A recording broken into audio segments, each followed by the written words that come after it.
This is going to be a quick, succinct overview of the Latin restored classical pronunciation. Let's start with the vowels. A, E, I, O, U, and Y. A, in the short form, is the sound, as in about.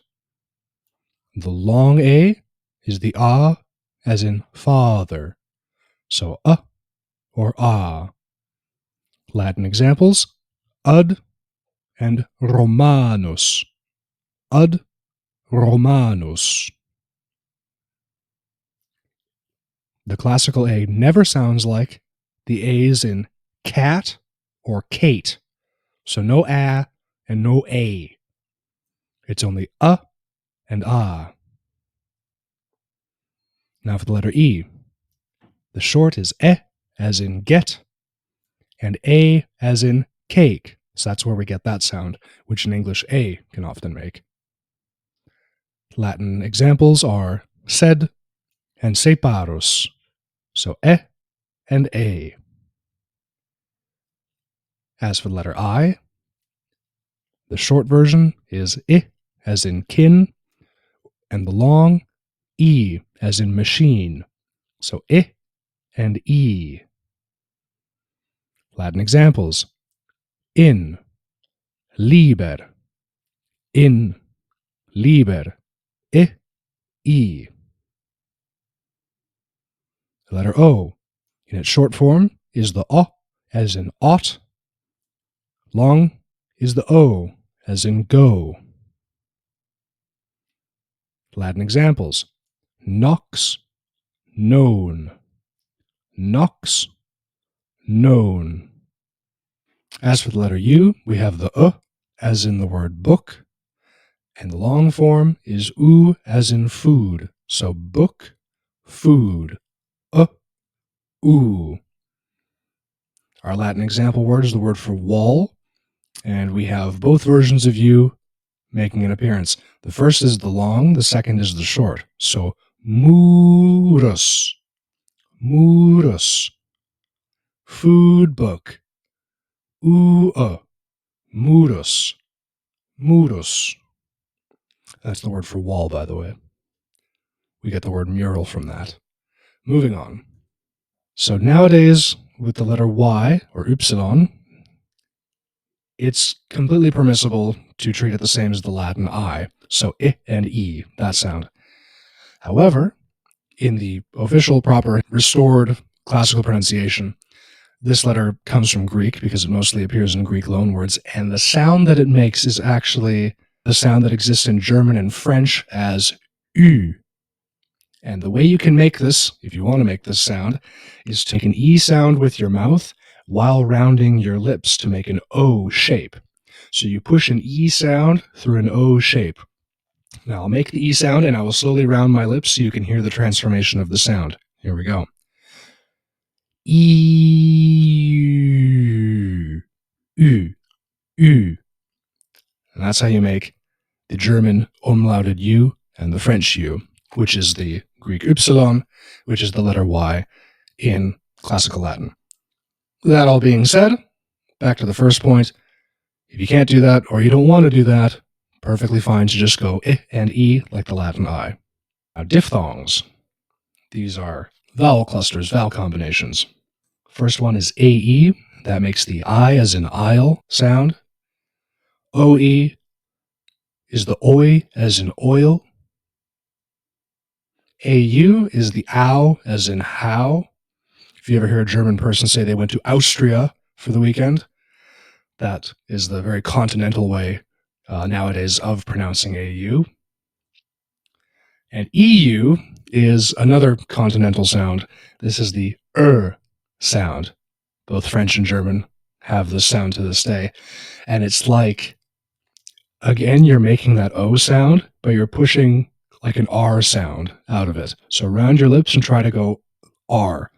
Or more like, Try to say with rounded lips. And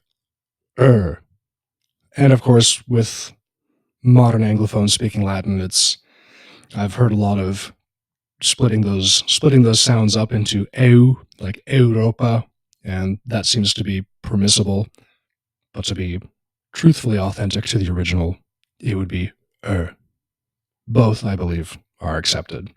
And the final diphthong is ui. Ui. Yeah, moving on to the consonants. Most consonants are virtually identical to how they appear in English.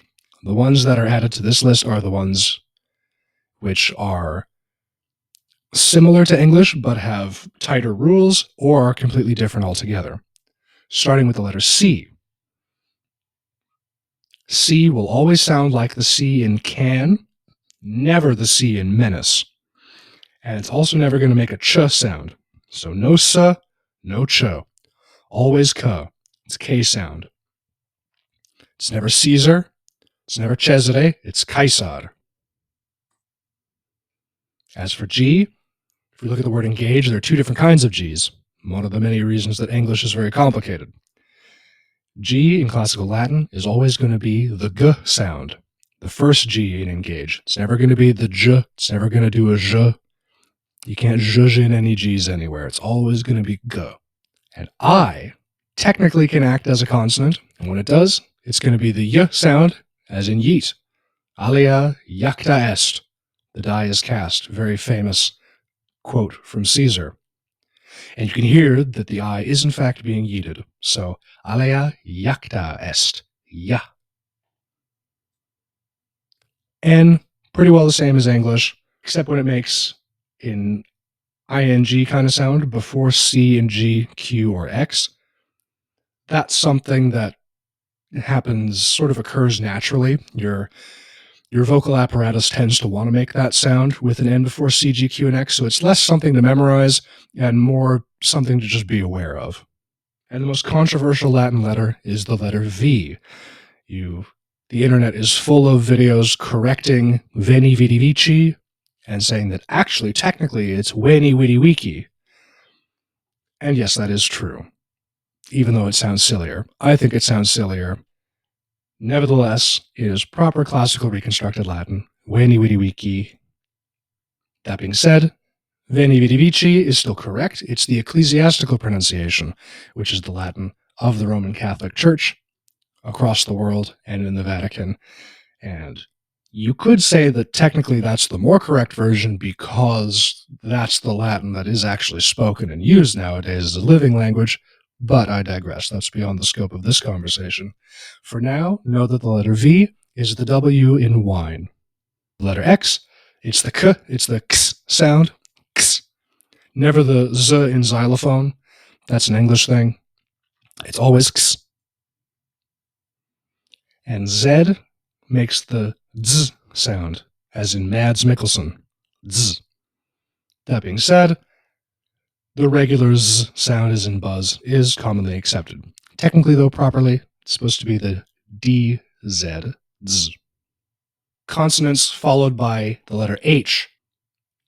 Historically, properly, this would add what you call an aspiration after the consonant, so it wouldn't just be t, it would be t. It wouldn't just be p, it would be p. If you speak Hindi or Punjabi, or any of the languages of India, that is a much more common distinction made between sounds. A word can mean something completely different if it contains a t than if a t. But in Western languages, not much of a distinction is made, or has been made, in the last 1,500 years or so. We used to, though. That's one of those things you can trace back to Indo-European, right? So nowadays, not really important. You don't have to say philosophia. You can just say philosophia. Christus doesn't have to be Christus. You don't have to aspirate that H. That was an obnoxious example of that. But for all intents and purposes, nothing to worry about here. The big takeaway is don't make the TH sound a th. No th thing. It's just a T sound. And BS and BT, this is back to that idea of this is something more of what your vocal apparatus tends to want to transform sounds into and less something to like focus on. BS and BT are going to naturally turn into PS and PT. So like the word apt try to say abd, abd. You have to either that B is going to turn into a P, or that T is going to turn into a D. It's going to be, you can't have a voiced consonant immediately followed by an unvoiced one. It's very odd for the vocal apparatus for the mouth to do. So something's got to give, right? And in Latin, it's going to be the B turning into the P sound. So ps and pt. And QU, that's the qu sound, as in quart or quarter. More annoying for native Spanish speakers and French speakers, but worth noting nonetheless. NGU is going to be the same NGU that we find in the word anguish. So ngua, ngua. And finally, SW is going to be the swa, as in Swede or Sweden. That's it. Those are the major consonant differences, and the diphthongs and the vowels. Let's review the vowels. A, E, I, O, U, and Y. And A for the letter A and E for the letter E and I for the letter I, O and O for the letter O, U and for the letter U, and same as the letter I, E and I for Y, or if you want to pronounce it like upsilon from the original Greek, we're going to make that EU, that E through the rounded O lips of German hübsch and French mûr. And that's it. That's a brief, quick overview of the Latin restored classical pronunciation. Part 2, we're going to do stress and accent markers and all those little nitty-gritty details. And of course, we'll be covering the ecclesiastical pronunciation as well in a future video. And for now, thanks for watching. Please like and subscribe to the YouTube channel. If you want the full Latin experience, we're also on Patreon, Wartburg Philology. Love to see you there. Thanks for watching. See you next time.